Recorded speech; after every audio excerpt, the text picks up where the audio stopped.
Ang mga kinikilos nga ni Alden Richards at Maine Mendoza ngayon ay tila pang bibisto lamang sa kanilang tunay na relasyon. Isa na dito ang ginagawa ni Alden Richards na pag-amin ng tahasan sa tungkol sa kanilang dalawa ni Maine Mendoza. At syempre hindi naman din mawawala si Maine Mendoza na tila hindi naman pinasisinungalingan ang mga sinasabi ni Alden Richards. Kaya ang hinala ng buong True-Blooded Aldab Nation ay binibisto lamang nila ang sarili nila sa kanilang mga ginagawa ngayon na alam naman natin na hindi nila ito ginagawa dati.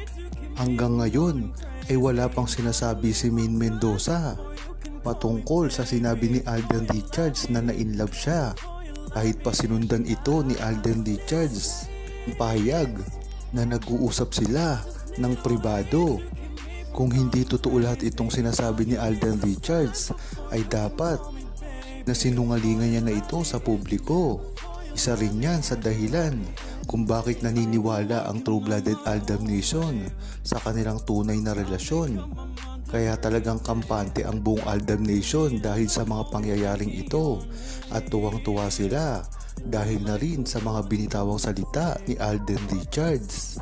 Kung mapapansin nga ng mga True-Blooded Aldab Nation, ang ginagawang pag-amin lamang ni Alden Richards ay isang cryptic mensahe at ang resulta nito ay maraming pambabatiko sa publiko. Ngunit bakit ang buong Aldab Nation ay tinatanggap ito? Dahil alam ng buong Aldab Nation ang totoo sa kanilang dalawa, kaya hindi na dapat alakihin pa ni Alden Richards at tumbukin kung anuman ang gusto niyang sabihin. Hindi lamang kasi ito naiintindihan ng publiko at ng mga netizen na wala naman talagang alam sa tunay na relasyon ni Maine Mendoza at Alden Richards kahit dati pa. Ngunit iba ang Aldab Nation, alam nila ito dahil matagal na rin itong ginagawa ni Maine Mendoza at Alden Richards. Kaya para sa buong Aldab Nation ay hindi na dapat aminin ni Maine Mendoza at Alden Richards ng tahasan ang kanilang tunay na relasyon dahil sa mga cryptic kong sinasabi ni Alden Richards. Ang pagmamahal niya na sinasabi kay Maine Mendoza, ang anak nila, dapat ay paniwalaan daw ng Aldab Nation ang gusto nila. Nagsasabi na ng malinaw patungkol sa tunay nilang relasyon dahil nga sa sunod-sunod na issue ang ikinakabit ngayon kay Alden Richards at Maine Mendoza. Marahil nga ay binawalan na sila ng kani-kaniyang management patungkol sa pagbabanggit kay Baby Teo. Kung matatandaan nyo rin ay ginawa na ito dati pa kay Maine Mendoza at Alden Richards. Kasagsagan nga nito ay nung 2018 to 2019 na talagang pumutok ang issue at hindi ito nililiwanag ni Maine Mendoza at Alden Richards kahit pa matunog din ang mga pinagagawa nilang bahay at nagsasama kahit pa sa Bulacan at Laguna. Kung ano pa ang sabihin ni Maine Mendoza at Alden Richards dahil ang resibo ay makikita mo na sa internet. Mga testimonya ng mga True-Blooded Aldab Nation na talagang sumusuporta kay Alden Richards at Maine Mendoza noon pa man. Bahala na ang mga netizen at mga armin kung tuloy-tuloy pa rin sila sa pagbabatikos sa mga Aldab Nation at kay Maine at Alden. Ang mahalaga dito ay alam ng True-Blooded Aldab Nation at ng mga original na sumusuporta kay Maine Mendoza at Alden Richards ang talagang tunay na pangyayari. Lalong-lalo na, kabisado talaga ang mga ins and out ng mga pangyayari at history ng Aldab at ang mga galawan nila.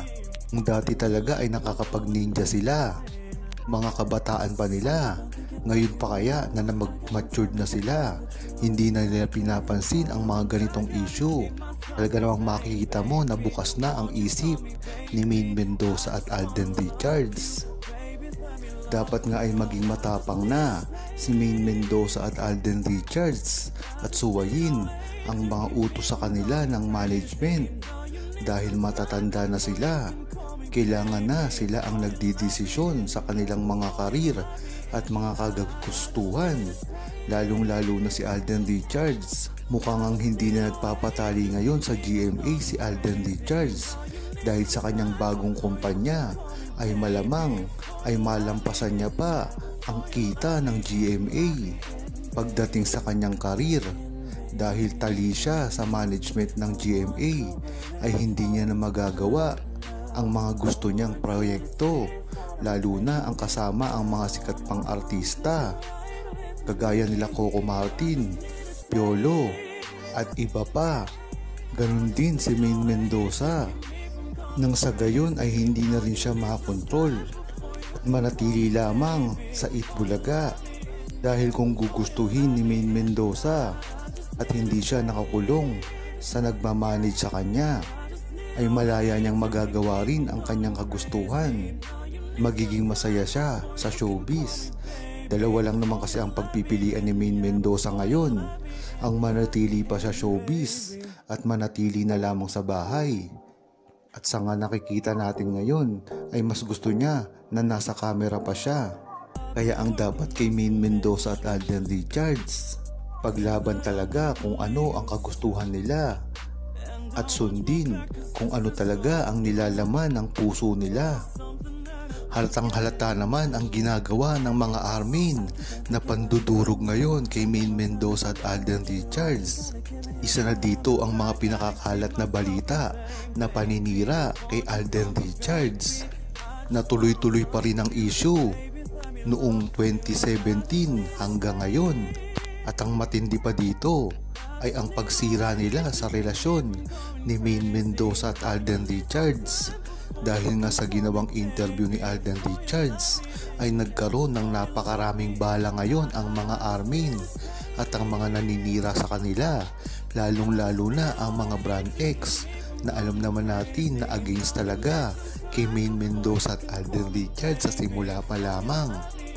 Ito ang mga fans ng mga love team dati na nabuwag na ngayon at pilit naman ngayong binubuwag si Maine Mendoza at Alden Richards para hatakin pababa ang love team ni Maine Mendoza at Alden Richards dahil wala ng kinang at sirang-sira na ang kanilang mga sinusuportahan na love team.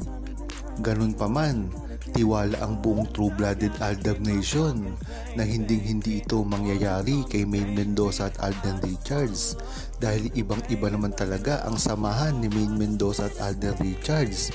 Ito ay real na real, hindi pilitan, hindi scripted na kagaya sa mga Brand X Love Team na alam ng buong tao yan. Kahit pa mismo ang mga basher at mga armin ay alam yan, kaya hindi masisira ang love team at ang tunay na pag-iibigan ni Maine Mendoza at Alden Richards. Huwag kalimutang mag-subscribe, comment at i-like ang video na ito. Thanks for watching!